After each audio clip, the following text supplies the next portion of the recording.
Camarades peuple d'Afrique, peuple de Côte d'Ivoire. C'est un dimanche, mes chers frères et sœurs, peuple du Liptako, Groum. Alors, frère, je voudrais ici, avec votre permission, bien entendu, m'appesantir sur la question de Nadi Babo qui aurait demandé à Blé Goudé de s'agenouiller et qui se serait offusqué parce que Blé Goudé aurait demandé aux rebelles d'alors de désarmer, qui sont aujourd'hui au pouvoir, avec qui Blé Goudé lui-même mange d'ailleurs. On ne savait pas que Mamadou Touré lui donnait l'argent. On ne savait pas que Mamadou Touré le contrôlait depuis la haie. Dieu merci, grâce à Djabi Youssouf aujourd'hui, on est au courant de cette affaire. Camarades d'Afrique, Blé Goudé a dit devant tout le monde qu'il lut, quand il a dit à RTI dans une émission télé que les rebelles devraient être désarmés, automatiquement Nadi Babo l'a convoqué pour le faire venir. Et quand il arrive, il trouve les Soro et puis ses gars, les Siri Konaté. Et puis en même temps, quelques heures après, le président Laurent Gbagbo arrive. Et puis on lui demande, lui, de s'agenouiller. Et lui s'est agenouillé devant Nadi Babo et les Soris. On en sait plus aujourd'hui, grâce aux révélations de Siri Konaté qui a été nommément cité. Grâce aussi à l'intervention de Konaté Navigué, qui était au parfait de cette histoire. Que disent ces derniers? Ces derniers disent qu'en réalité, d'après Siri Konaté et puis Konaté Navigué, quand l'accord de Ouaga a été signé, il y a eu un code de bonne conduite qui a été institué à côté. D'accord. Et que disait ce code de bonne conduite? Ce code de bonne conduite disait, pour ne pas mettre à mal l'application de l'accord de Ouaga, qui devrait permettre le désarmement, le dialogue direct, pour qu'on aille aux élections en 2010, pour ne pas mettre en mal ce processus, cet accord-là, le camp présidentiel ne devrait pas attaquer, ni verbalement, ni physiquement, le camp rebelle. Le camp rebelle ne devrait pas aussi attaquer, ni verbalement, ni physiquement, le camp présidentiel. Est-ce qu'on est d'accord? Blé Goudé avait adhéré à ce code-là de bonne conduite.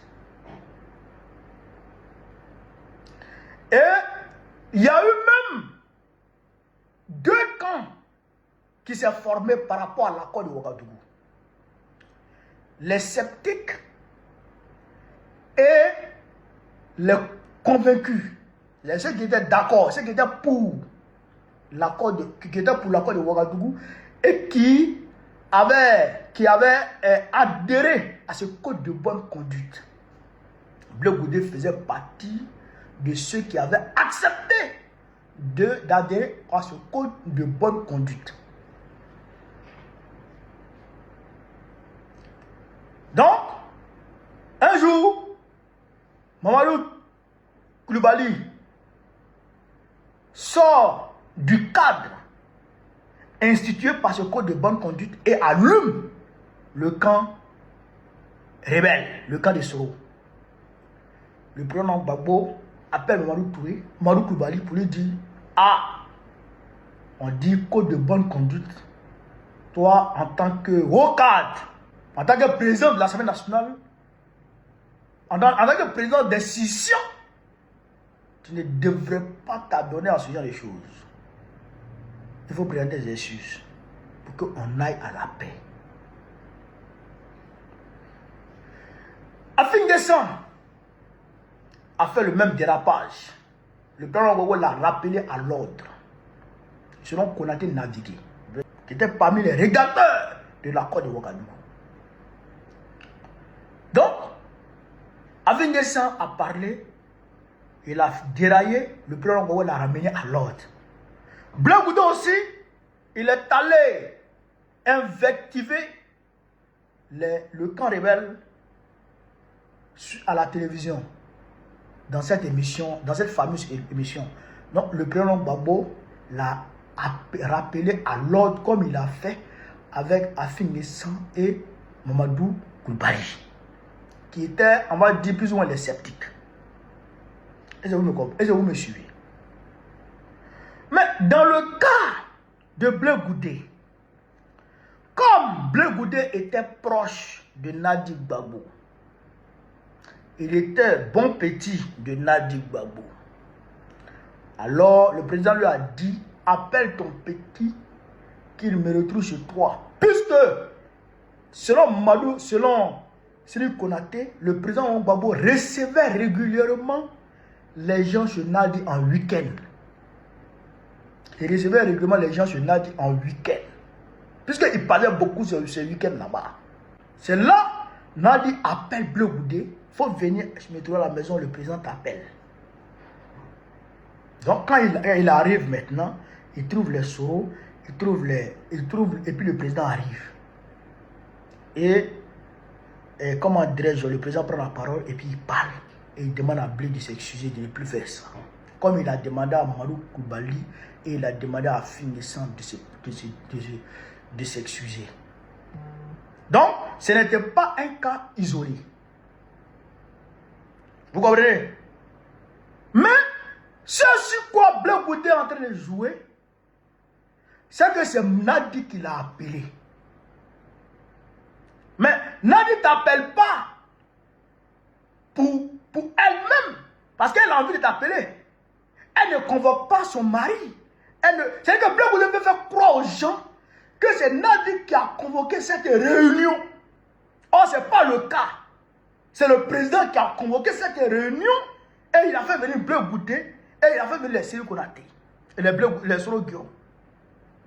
Sur Nadi. Mais comme Nadi était comme la marraine de la galaxie patriotique, parce que, il faut qu'on le dise, Simone Gbagbo n'aimait pas la galaxie patriotique. Elle ne les aimait pas. Parce qu'elle disait que la galaxie patriotique prenait le pas sur le FPI. Puisqu'elle était vice-présidente du FPI, elle voulait que le FPI mène le combat. Mais le président laissait les associations, les mouvements de la société civile gérer le combat. Mener le combat à leur manière. Ça, seulement on a vu, c'est-à-dire qu'un parterre de société civile, de mouvements de société civile, c'est-à-dire que les mouvements de la société civile naissaient comme, c'est-à-dire que comme des champignons. Tout ça pour avoir l'argent. Tout ça pour avoir, eux tous avaient des mouvements. Eux tous avaient des petits mouvements. Mais le président les acceptait tous. Puisque c'était pour mener le combat, puisque c'était pour la mobilisation. Et donc, vous comprenez un peu? Mais tous ceux-là, leur marraine c'était Nadi Gbagbo. Puisque si ton papa a deux femmes, et que la première femme n'est pas d'accord avec toi, forcément tu vas partir vers la deuxième femme. Donc c'est ainsi que Blé Goudé partira. Ainsi qu'on a dit qu'il y a eu une ambiance bon enfant dans la pièce entre Blé Goudé et puis Nadi. Que parce qu'apparemment Nadi était la bonne vieille de Blé Goudé. Quand il est arrivé, il était à l'aise. Et tout le monde nous dit ça. Tous ceux qui étaient dans la galaxie patriotique, qui sont aujourd'hui, qui ont du bon sens, qui sont véridiques, le disent. Nadi était pour eux une mère. Oui, tout le monde dit ça. Donc, c'est dans ce contexte que le président lui a demandé d'appeler, le président a demandé d'appeler Blé Goudé. Mais comme Djabi Youssouf l'a dit hier, Vous pouvez aller voir sur ma page, ben vous connaissez. Ma page Facebook. Djabel l'a dit. Bleu Goudé joue sur la dislocation du parti de Gbagbo. Depuis la CPI, depuis 2014. Il joue sur la dislocation du FPI, du parti de Gbagbo. Il diabolise Gbagbo. Non, il diabolise pas Gbagbo. Il diabolise l'entourage de Gbagbo. Et il infantilise Gbagbo. Parce que quand il fait croire à l'opinion, à l'opinion que c'est Nadi qui contrôle, qui gère Gbagbo. Oh yeah! Les gens disaient que c'est Simone qui gérait Gbagbo. Aujourd'hui, lui, il dit non, c'est pas Simone, c'est Nadi qui gérait Gbagbo. Donc aujourd'hui, il fait croire aux gens que c'est Nadi qui gère Gbagbo. Et par ricochet, c'est Nadi qui gère le PPACI. Et c'est Nadi qui était, d'accord, qui avait infiltré le camp Gbagbo à la solde des rebelles. Donc là, il est en train de dire, Gbagbo sait que Nadi travaille avec les rebelles. Elle travaille avec les rebelles. Il est en train de croire aussi que Gbagbo sait que Nadi est au service d'Alassane Ouattara, mais quand même, Gbagbo est avec Nadi parce qu'il n'est rien, parce qu'il n'a pas de décision à prendre, parce qu'il est comme, je dirais, un zombie, quoi. Et Gbagbo, c'est vrai que comme un zombie, il peut rien, il n'a pas de décision à prendre. C'est ça que Bleu Goudé veut faire croire. C'est ça qu'il veut faire croire. Mais pour ceux qui connaissent Gbagbo, savent que Gbagbo, quand il veut prendre une décision politique, c'est son entourage qui l'appelle. Il dépose le débat. Et quand son entourage décide, prend une décision, soit son entourage s'allie à sa décision, à lui, à sa position, ou bien si la majorité de son entourage prend une autre position, Gbagbo s'aligne derrière cette position et il défend cette position. Tout le monde sait ça. Tout le monde sait ça. Donc si c'est Nadi qui lui dit de faire les choses, et Bleu Goudé nous dit que c'est Nadi qui est la marraine, qui est la marraine de Stéphane Kipré. Qui est la marraine de Stéphane Kipré. Et que les Stéphane Kipré sont venus infiltrer le parti. Mais si c'était le cas, pourquoi quand Gbagbo a pris la décision de sanctionner les Stéphane Kipré, Nadi c'est pas opposé? Pourquoi quand Gbagbo a pris la décision, il est parti au comité central? Au comité central là, c'est pas Gbagbo qui prend la décision là-bas. Gbagbo donne sa position. Et puis, les membres du comité central s'expriment. Chacun donne sa position. Si la position de Gbagbo est mise en minorité, Gbagbo s'aligne derrière la position de la majorité de l'Assemblée du comité central. C'est comme ça que ça se passe. Et c'est comme ça que Gbagbo fonctionne. Tout le monde sait ça. Sauf Bleu Goudé. Puisque d'ailleurs, il le sait. Il sait ça. Il sait. Mais comme il veut manipuler le peuple, pour que, comme ce que Djabel Issoufou l'a dit, pour que les gens le considèrent comme l'alternative parfaite dans la gauche. Est-ce que vous comprenez? Il faut taper sur Gbagbo. Infantiliser Gbagbo. Faire croire aux gens que Gbagbo, il n'a pas de décision à prendre. Gbagbo est faible. Faire croire que Gbagbo est faible. Mais si Gbagbo était ce que tu penses, ce que tu veux nous faire croire, mais il n'allait pas arriver là. Il n'allait pas arriver là où il est. C'est parce qu'il est dur. C'est parce qu'il est garçon. C'est parce qu'il n'est pas manipulable qu'il est là où il est aujourd'hui. Ne devient pas icône mondiale qui veut, mais devient icône mondiale qui peut. Gbagbo là, c'est parce qu'il peut qu'il est là. Nadi Gbagbo, elle ne peut rien face à Gbagbo. Elle ne peut. Même son fils parle, il dit petit, laisse ça. Laisse ça. Est-ce que vous connaissez Gbagbo même? Est-ce que vous connaissez Gbagbo? Donc, Bleu Goudé est dans la manipulation. Il n'a qu'à dire ce que Nadi a fait pour lui.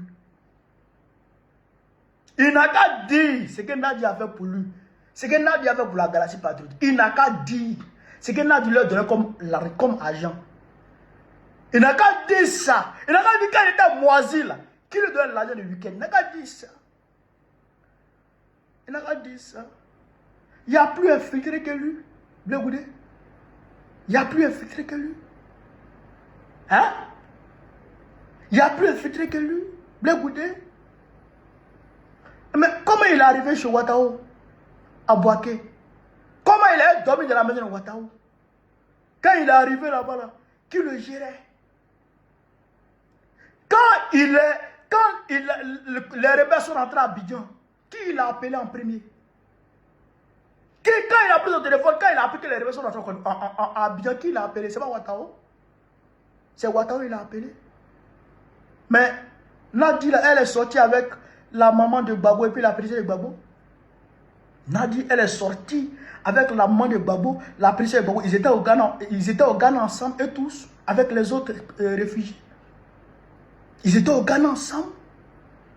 C'est avec le téléphone de Babo que les Picasso a parlé avec le président Babo en prison, à la CPI. Il parlait avec sa maman à la CPI. C'est Nadi qui s'occupait de la maman de Babo. Les gens ne savent rien et ils parlent. Mais pendant ce temps, lui, Blé Goudé, qu'est-ce qui s'est passé? Il a donné son argent à Kodé Notalia, son ex-copine, avec qui il était, quand il fait croire aux gens que lui, il est fidèle comment ça s'appelle, à sa femme là. Mais en réalité, tu avais beaucoup de go. Même aujourd'hui, tu as beaucoup de go. Tu as beaucoup de go. Et la grossesse, ça, de Souza, la petite soeur à la femme de Bitogo. Tu n'es pas avec elle, Blé Goudé? Tu n'es pas avec elle? La petite qui est en Belgique, là, celle qui fait Rasta, tu n'es pas avec elle? Tu es avec beaucoup de go. Et ta go là, c'est ça. Toi, tu es avec. Toi, c'est la petite soeur à la femme de Bitogo qui est juge, là. Qui condamne nos prisonniers, qui condamne nos militants, là, qui est ta copine. La petite soeur de la femme à Bitogo, c'est elle qui est ta copine. Et puis toi, tu n'es pas infiltré. Et puis ton ex-copine, Kodé Notalia, là, elle est aujourd'hui la copine, la deuxième femme de Bitogo. De Bakongo, autant que moi, de Bakongo. Toi, il y a plus infiltré que toi. Hein? Donc les gens veulent faire croire que Babo peut savoir que sa femme travaille avec le RDR depuis 2002. Et puis lui, il est avec elle. Il est avec elle. Et puis, elle est partie à la haie avec lui. Hein? Et puis, vous dites qu'il travaille. Depuis 2014, les gens sont en train de mentir. Nadi est infiltré, Nadi est infiltré, Nadi est infiltré. Mais elle va chez Babo. Elle prépare pour lui. Elle donne tout. Et puis, Babo, quand il est sorti de prison, il est parti chez elle, à Bruxelles. Elle a pris soin de lui. Elle l'envoie à l'hôpital. Elle revient avec lui à la maison. Elle lui donne tout. Elle lui donne à manger. Elle partage sa chambre. Elle fait tout pour lui. Ils sont venus en Côte d'Ivoire. Mais malgré tout ça, ils disent qu'elle est infiltrée. Hein? Elle est infiltrée, elle est au sol du RDR. Hein? Elle est infiltrée. Elle fait tout. D'accord? Elle vient avec Babo. Elle donne à manger à Babo. Et on dit qu'elle travaille pour le RDR. Ah bon? Mais aujourd'hui, là, le souhait le plus ardent du RDR, c'est que Babo meurt. C'est le souhait le plus ardent. C'est que Babo meurt. Parce que si Babo meurt, là, la gauche, là, c'est fini. Ils n'ont plus d'opposition. Il n'y a plus d'opposition si Babo meurt aujourd'hui. Le souhait le plus ardent, c'est ça. Mais si Nadi travaille pour Babo, si Nadi travaille pour Ouattara, mais la première des choses que Ouattara va demander à Nadi, c'est de tuer Babo. Mais pour tuer Babo, alors quand si elle vient avec Babo, ça c'est la minute. Mais pourquoi elle ne le fait pas? On dit c'est elle qui paraît Sévan Kipré et que quand Sévan Kipré a eu un problème avec les Ouattara là, son agent était bloqué, c'est Nadi qui a appelé pour qu'on débloque l'agent. Ah bon? Mais Nadi elle-même, à quel moment où il parle? On est le 27 novembre. Mais son journal Le Temps est sanctionné. Son journal Le Temps est sanctionné. Vous voyez, depuis près d'un mois, vous voyez les journaux du Temps? Vous voyez les journaux, vous voyez les éditions du Temps? Vous voyez passer? Le Temps est suspendu, c'est son journal. Est-ce qu'elle a pu lever la sanction? est-ce qu'elle a pu lever la sanction? Ceux qui s'en prennent à cette femme, il y a deux catégories de personnes qui s'en prennent à cette femme. Il y a 3 catégories. Ceux qui ne l'aiment pas parce qu'elle est Djoula, et ceux qui ne l'aiment pas parce qu'elle est deuxième femme de Gbagbo et que Gbagbo a laissé Simone pour la prendre. Et le troisième, c'est ceux qui ne l'aiment pas parce qu'elle aime Gbagbo, elle prend soin de Gbagbo, elle protège Gbagbo. Les 3 catégories. Et moi, je vous dis, si vous n'arrêtez pas là, vous prenez les péchés de cette femme pour rien. Arrêtez ça. Laissez cette femme là en paix. Elle ne vous a rien fait.